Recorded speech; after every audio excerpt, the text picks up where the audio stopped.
করবো? বেতন টেতন পাইছো তোমরা ঠিক মতো? বোনাস পাইছো? স্যার পাইছি। হ্যাঁ, কত পাইছো বোনাস? বোনাস স্যার বেতনের অর্ধেক কত? 16,000। 16,000। আর বেতনটা পাইছো? স্যার পাইছি। বাড়িতে ক টাকা পাঠাইছো? বাড়িতে সবই পাঠাইছি, কিছুটা রেখে আর কি। কত রাখছো? রাখছি 15,000। বাড়িতে কবে যাবো আল্লাহ দিলে?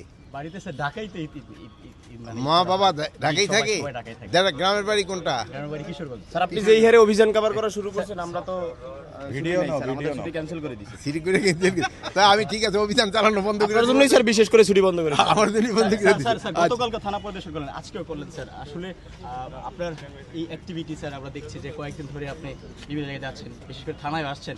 আর থানাগুলোকে কেমন দেখছেন? থানাগুলিতে এখানে তো আপনারা তো দেখলেন, আমার সাথে সাথে আপনারাও দেখছেন, এরা মোটামুটি অ্যালার্ট আছে। প্লাস আমি থানা পরিদর্শনে একটা কিন্তু এরাও তো ছুটি যেতে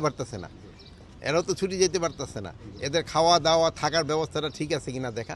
বাট এই থানাটা যেহেতু ভালো, ঢাকা শহরে 50টা থানার ভিতরে 25টা থানা হলে আমগো নিজস্ব অ্যাকোমোডেশন আছে, আর 25টা থানার ভিতরে আমগো নিজস্ব অ্যাকোমোডেশন নেই। ওই থানাগুলির অবস্থাগুলি খুবই খারাপ, যেগুলি না আমরা চেষ্টা করতেছি আস্তে আস্তে সবগুলি যেন আমরা নিজের জায়গায় নিতে পারি। স্যার আমরা লেট করে আসায় স্যার আমরা ওইটা নিতে পারি না, যে গতকালকে কালের কণ্ঠে সাংবাদিকের উপর হামলার আমি ব্যাপারে এটা আপনার বলছি তো, এটা তো আমি তো এখন পর্যন্ত করতে পারিনি। এটা আমি স্যার, তো এখানে শুনলাম। ওনারা কি আপনাকে ঈদের দাওয়াত দিয়েছে স্যার থানা থেকে?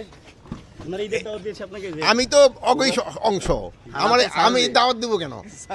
আমি তো এদের অংশ। হ্যাঁ, আমি আপনাকে দাওয়াত দিলাম। Thank you sir. আচ্ছা, ভালো।